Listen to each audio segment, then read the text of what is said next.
Donald Trump anunciou que cancelou a reunião com Vladimir Putin em Budapeste. Ele disse que ficou com a impressão de que não alcançaria com o presidente russo o objetivo desejado, mas que ambos se encontrariam mais tarde. Putin reagiu às palavras de seu colega norte-americano, falando sobre uma questão técnica, ao passo que prometeu uma reação devastadora em caso de uso de uma nova arma na linha de frente. Quanto à declaração do presidente dos Estados Unidos, o que posso dizer? Na última conversa telefônica, tanto a reunião quanto o local onde ela seria realizada foram propostos pelo lado americano. Eu concordei com isso e expressei minhas considerações a esse respeito. Eu disse que, sem dúvida, essas reuniões precisam ser bem preparadas. Tanto para mim como para o presidente americano, seria um erro abordar isto de forma leviana e sair desta reunião sem o resultado esperado. Devo dizer que o presidente dos Estados Unidos concordou com isto, concordou plenamente e disse que, da parte deles, iriam trabalhar na preparação desta reunião vários funcionários da atual administração, alguns dos quais ele nomeou. E eu disse que, depois que o colega americano definir a lista final de quem trabalhará na preparação de nossa reunião, nós, por nossa vez, também anunciaremos quem trabalhará do nosso lado, do lado russo.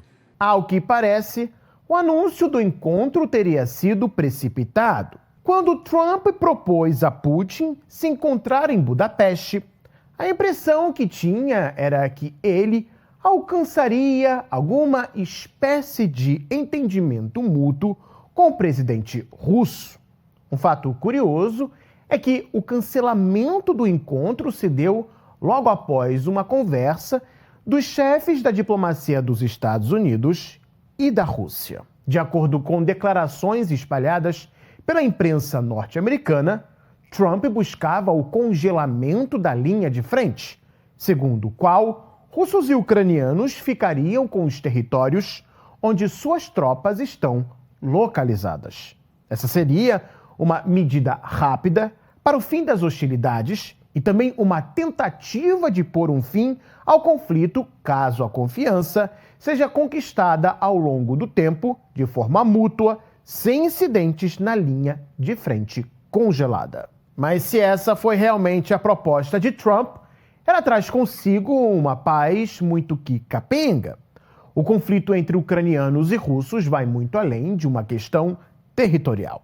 Portanto, seria difícil tal proposta ser aceita tanto por Moscou quanto por Kiev. Assim sendo, o presidente dos Estados Unidos tentou jogar uma das suas últimas cartas para pressionar a Rússia a aceitar suas propostas.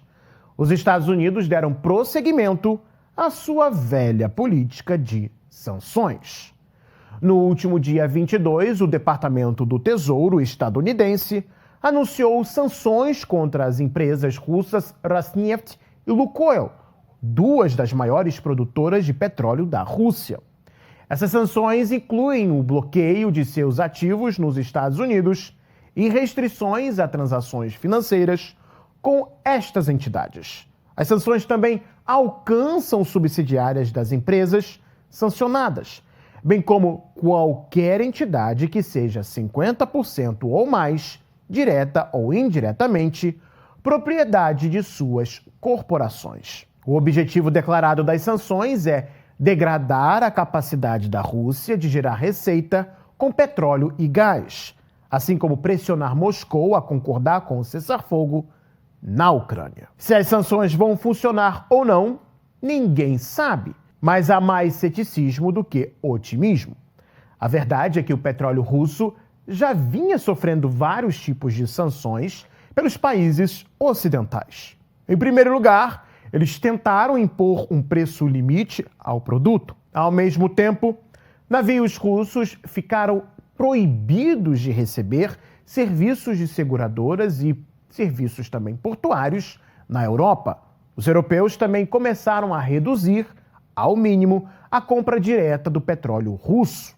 Depois, os Estados Unidos anunciaram medidas de castigo contra, por exemplo, a Índia por esta não cessar as compras da energia russa. Trump até chegou a dizer que os indianos prometeram que iriam parar de comprar o produto, mas os dados do mercado mostram que a história não era bem essa. Agora, quanto às novas sanções. Em primeiro lugar, não há nada de novo aqui. Sim, elas são graves para nós, é claro, e isso é compreensível e terão certas consequências, mas não afetarão significativamente nossa saúde econômica.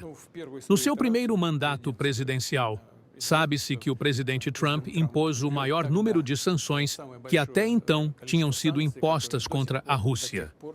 Atualmente, elas têm, naturalmente, dois aspectos, um puramente político e outro econômico. No que diz respeito ao aspecto político, do que estamos falando aqui, é, naturalmente, uma tentativa de pressionar a Rússia. Mas nenhum país que se preze e nenhum povo que se preze jamais decide nada sob pressão. E, sem dúvida, a Rússia tem o privilégio de se considerar nessa lista de países e povos que se prezam.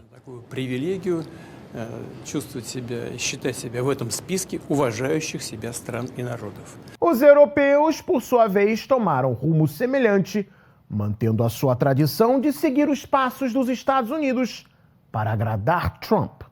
A União Europeia anunciou seu 19º pacote de sanções. Sim, já é a 19ª tentativa deles de fazer os russos parar através de sanções. O novo pacote inclui o banimento das importações de gás natural liquefeito russo para o mercado europeu.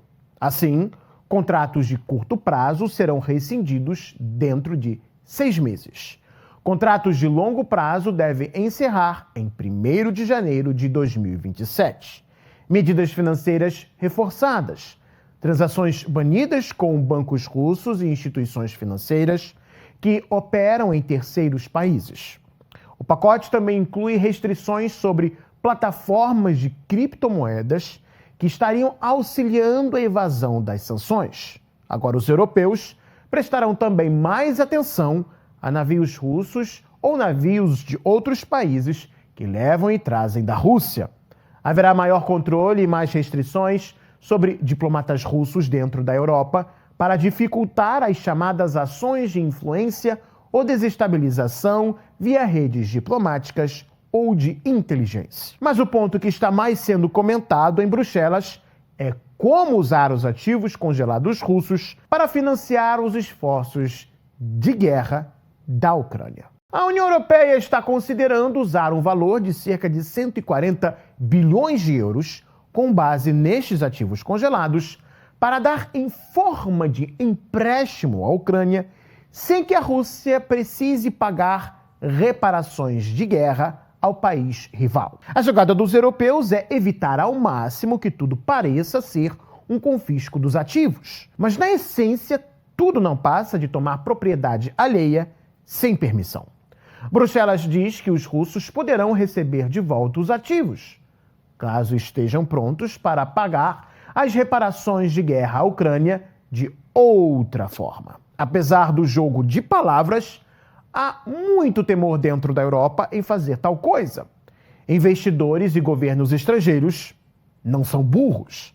O caso dos ativos russos mostra que cada vez mais a Europa é um lugar inseguro para colocar dinheiro. Por exemplo, a Bélgica está muito cética, temendo uma reação internacional bem negativa à sua reputação. Em fala à imprensa, seu premier, Bart De Wever, fez a seguinte declaração: Os ativos soberanos.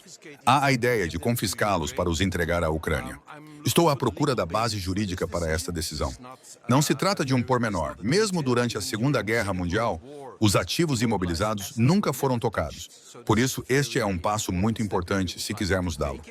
Temos 3 exigências. Quero a mutualização total do risco, porque há um grande risco. Sofreremos com enormes reclamações. Portanto, se quiserem fazer isso, teremos que fazer isso todos juntos. Queremos garantias de que o dinheiro será reembolsado, que todos os Estados-membros contribuirão. As consequências não podem recair apenas sobre a Bélgica. E a terceira exigência é que todos os países que têm ativos imobilizados ajam em conjunto conosco, porque somos os únicos. Somos a única instituição financeira que oferece os lucros extraordinários à Ucrânia. Sabemos que existem vastas quantias de dinheiro russo noutros países que sempre mantiveram silêncio sobre esta questão. Se agirmos, temos de agir todos juntos. Como vocês viram, nas palavras do premier belga, o medo é que, no final das contas, uns países usem os ativos russos e outros não, fazendo com que a reputação somente de alguns sofra, quando, na verdade, todos os países europeus deveriam estar comprometidos em tomar os ativos russos para a Ucrânia. A verdade é que a União Europeia não é tão unida como muitos pensam, e daí o medo de alguns países apoiarem a iniciativa. Foi exatamente por isso que na quinta-feira os europeus não conseguiram aprovar a ideia do uso dos ativos russos. Mas nas novas decisões de Donald Trump, a Ucrânia acabou não levando o que queria. Me refiro aos mísseis Tomahawk. Detalhes vazados pela imprensa norte-americana reportaram que, na última conversa com Trump, o clima não ficou nada bom para Zelensky. Ele teria levado mapas da linha de frente para Trump, e o americano teria simplesmente se irritado e se recusou a os ver. Mas o que foi informação aberta é que Trump, de fato, negou os mísseis aos ucranianos, o que não significa que ele, no futuro, não os repassará para Kiev. Prevendo essa possibilidade, Putin deu um aviso consideravelmente raro de se ver de sua parte. É uma tentativa de escalada, mas se tais armas forem utilizadas para atacar o território russo, a resposta será muito séria, para não dizer devastadora.